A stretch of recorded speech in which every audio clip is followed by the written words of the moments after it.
Hello all, I was asked to make a quick video on how to administer this new CELF. The CELF Preschool 3 is an updated version of the CELF Preschool. This will be a tutorial on how to administer this particular test. You will see that it comes with a screener, your protocol. This is your stimulus book, so that's going to have all of your different subtests in there. And then, as always, your manual to teach you how to score and administer and answer all of your really vital questions. So for this tutorial, we're just going to look at the test itself and not the screener. I'm just going to be talking about the core of the test and how to administer that. It is very, very similar to the one before. The biggest difference that you will see really is updated pictures, which is super great. So being more up to date with pictures that kids would be familiar with, unlike some of the really random stuff that was in the old one. Things like a calculator that our kids definitely didn't know and always called a cell phone. So just so that you know, it's really just kind of picture updates and just making sure that things are more up to date and current with what our kids can actually identify. This test, as with some of the other ones that we've done before, does have that core language. So if you just wanted to look at the core language and maybe you weren't super sure if you needed to go more in depth, or let's say you don't have the time the first time you see the child, you could just administer the sentence completion, word structure, and expressive vocabulary. Those three scores are really ideal for getting just that core language score. And those can be found in this manual. And they're going to be right here in that beginning part as well.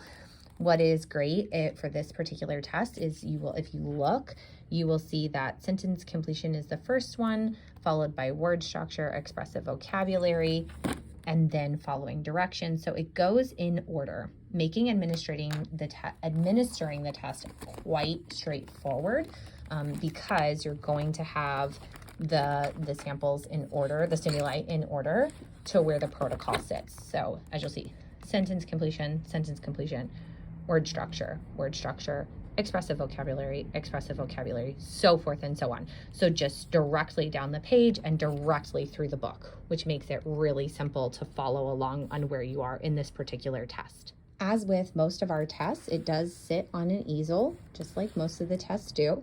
Now, I am right-handed, so I always teach my students you put the protocol behind your easel, just like this. So as a right-handed person, I can be taking my notes like this and scoring the test this way without my kiddo being able to see what I'm doing.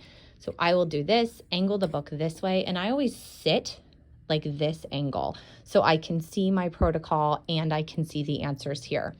So for example, for sentence completion, I'm going to read to the child, point to or show me, I give them the directions. So here are the directions. Everything that you're supposed to say is in blue. You don't need to read anything else. You just need to read the blue part. So let's look at these pictures. I'm going to point to a picture that shows I can eat this.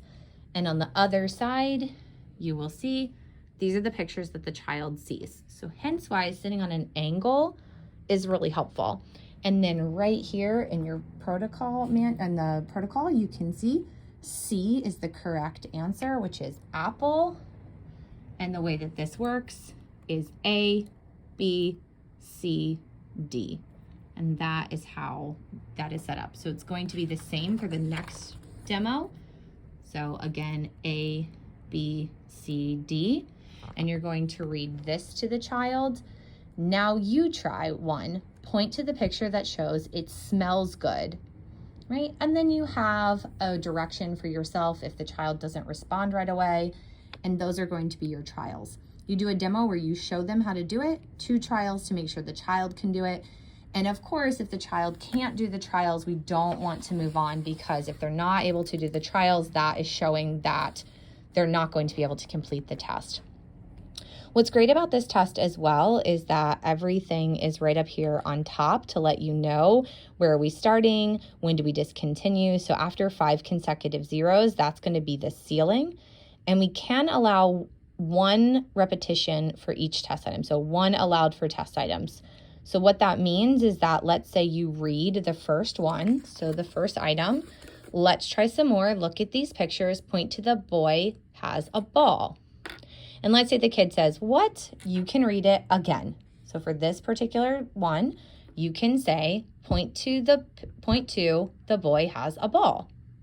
You cannot repeat it again after that. So I always like to give my kids a heads up, and I'll just say, hey, I can repeat this, but I can only repeat it once. So I need you to listen very closely.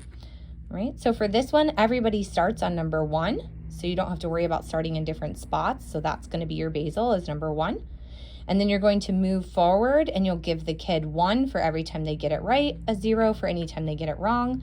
Once you hit that 5 consecutive 0, then this particular test is going to be discontinued. Also, what's really great about this updated version is if you look down here at the bottom, it shows you exactly what's being tested.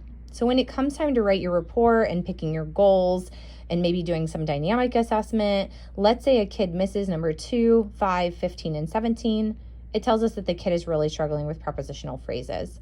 Versus, let's say the kid misses number 16. In this particular one, we're looking at indirect objects.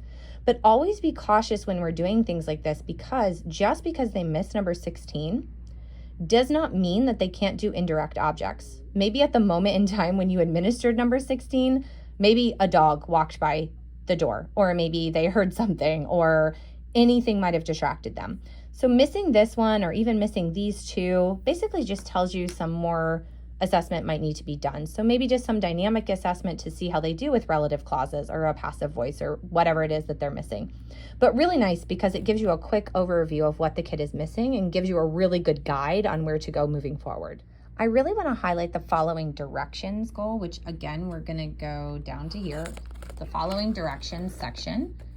And this is appropriate for ages 3 to 6. So it is important to remember that there are some subtests in here that are not appropriate for your 3-year-olds. So while this test can be administered to 3-year-olds, this particular subtest, like word classes, is not appropriate to administer to your 3-year-olds. So make sure that you're double checking your ages every time. The following directions is one I want to highlight because of all of the directions that are here. So this is a good example of how ages 3 and 5 are going to start at different spots. So unlike the other tests that we just looked at, your 3-year-olds are going to start with number 1, and this one is going to have that basal and your ceiling as always, right? So for this one, a score of 0 on any of the first 3 test items, you need to go to familiarization number 1, right? So basically saying, if we have a score of 0 on the first 3 test items, so we're starting down here, right? We're doing trials, and then we get over here and we do a 0 on any of these. We need to go back and we need to make sure that we are familiarizing the child with the direction. So this is the only one that kind of has some tricky stuff going on. You are absolutely not allowed to repeat anything in this one. Very important that you take note of that. And then your discontinuation rule or your ceiling is 5. So you do not discontinue 1 through 4, but after 5 consecutive zeros, items 5 through 24, then you are going to have a ceiling. So these directions are slightly different. So it is important that you do read these and make sure that that concept is pretty clear to you. Again, though, if you look at this manual, if you look at the book, you're going to read exactly what is in blue. We do some trials, right? And the trials don't have pictures. So let's try some more. Do not point until I say go. And that's really important that the child is listening. So listen carefully. Point to your foot and then point to your head. Go. And I always do a little bit of a pause here. And again, if the child doesn't respond within 10 seconds, you do have something, a direction on what you're supposed to do. Now is when the pictures start to pop up. So here is what your direction says. So again, I would advise, put that stimulus book sideways, put your protocol here, or if you're left-handed, it would be the opposite, so that you can read here, but still be able to look over here. With the following directions, especially as the directions get more complex, it is really important to do the pre-work so you know what the directions are so that you then can make sure you're marking your protocol correctly. But this one is one that you really just have to kind of sit with, Make sure you read the directions, make sure they make sense to you before you start administering this test.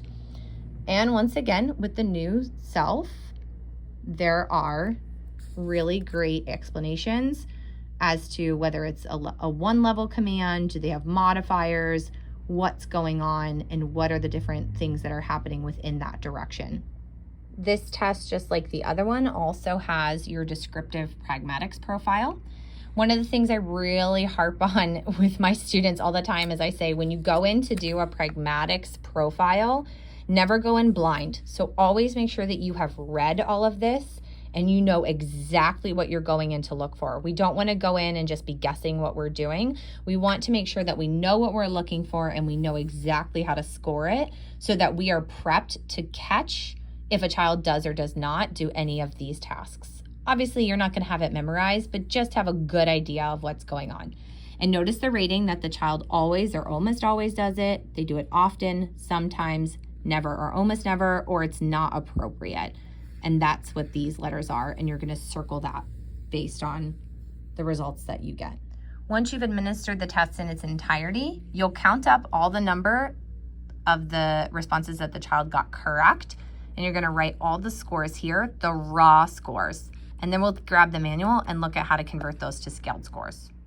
All right, converting those raw scores, you're going to turn to page 137 of the manual, and then make sure that you go to the appropriate age. This is a common mistake I see, so make sure that you flip to the right age of your child and you find the page that correlates with your child's age, which is right up here on top. These are your raw scores here in the middle and your scaled scores here along the side. A little trick that I've shown in some of my other videos and also that I teach my students all the time is to actually use the protocol as a way to help you to be able to find the score. So let me grab the protocol and we'll show you because it's a lot of numbers. So what you want to do is basically hold the test here. So let's say on sentence completion, the child gets an 11. So here the child gets a raw score of 11. That gives them a scaled score of an 8. On the word structure, if they get a raw score of 19, you put the paper right here, 19 gives them a scaled score of 9. So forth and so on. So that is how you convert the raw score into your scaled score. Once you've determined that scaled score, you're then going to place it right here under the scaled score. And this plus or minus scaled score points is going to be down here in your confidence intervals. So basically what the confidence intervals are they're saying I'm 68, 90, or 95% confident that if I administered this test again to this child, they would score the result that they got, so whatever their scaled score is, plus or minus this number. So you'll see I'm only 68% confident. We're just going to do plus or minus 1. So if the child's scaled score is if they got a raw score of 3, that's going to give them a scaled score of 5. And then if we wanted to do a 90% confidence interval, we would do plus or minus 2. And that goes on this protocol right here, where we would put the raw score, scaled score, plus or minus that 1 or 2. So you're going to write the number 2 there, and then if it's, I believe we said 6, it would be 4, and 8 would go here. So plus or minus whatever that number is down at the bottom. The next thing in our manual on page 168 would be your test age equivalents, which is a highly debated topic on whether we should actually add test age equivalents, but I'm going to show you how to do it anyway. So that is going to go right here in the protocol, test age equivalents.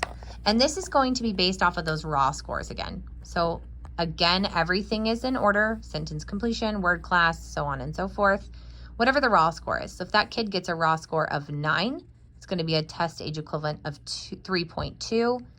If on expressive vocabulary, they get a raw score of 13, it's going to be a test age equivalent of 3 years and 3 months.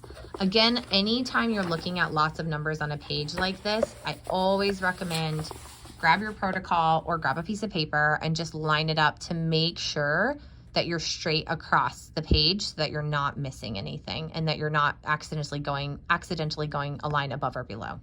All right, the last one for this insight I'm going to talk about is the percentile rank, and that starts on page 170 of the manual. And you'll see that this is based off of the scaled score. So this is going to be every subtest, you're using this exact same one. So it goes across and it even goes on to the next page as well. But you're not using a different form or a different chart. This is every single subtest. So whatever their scaled score is, that's going to equate to their standard score and their percentile rank as well. So if they get a scaled score of 9, that's going to give them that standard score right here. And then that gives them a percentile rank of 37. So that's where the 37 is going to be right here. So whether that is on your sentence completion, word structure, so on and so forth, doesn't matter.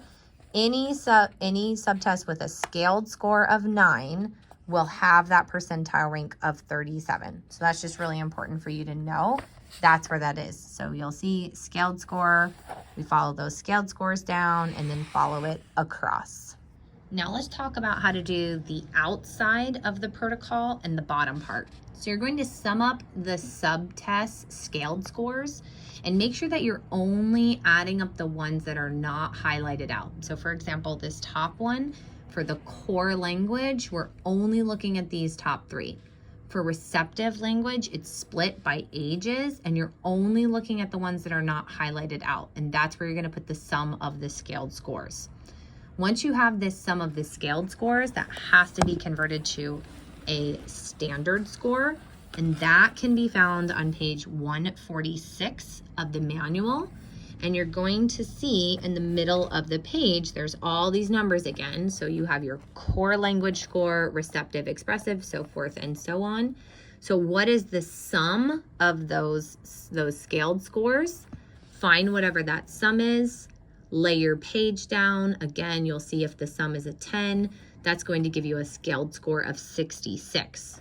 For receptive language, if your sum is 19, that's going to give you a scaled score of 79. And this continues on to the next page as well.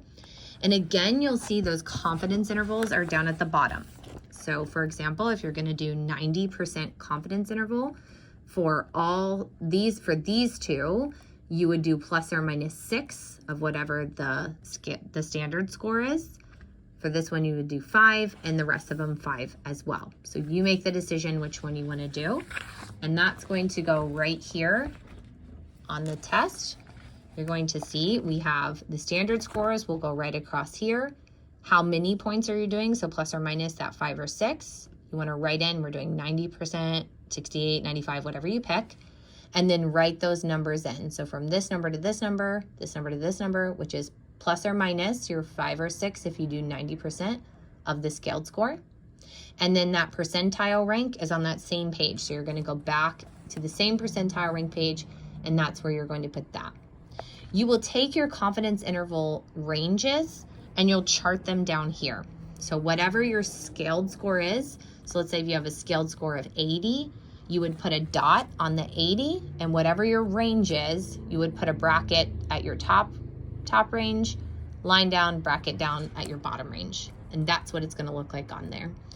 This purple part here is what we would expect. These are age expectations for our kids. So anything outside of that, above or below, would mean that the child is performing above or below age expectation.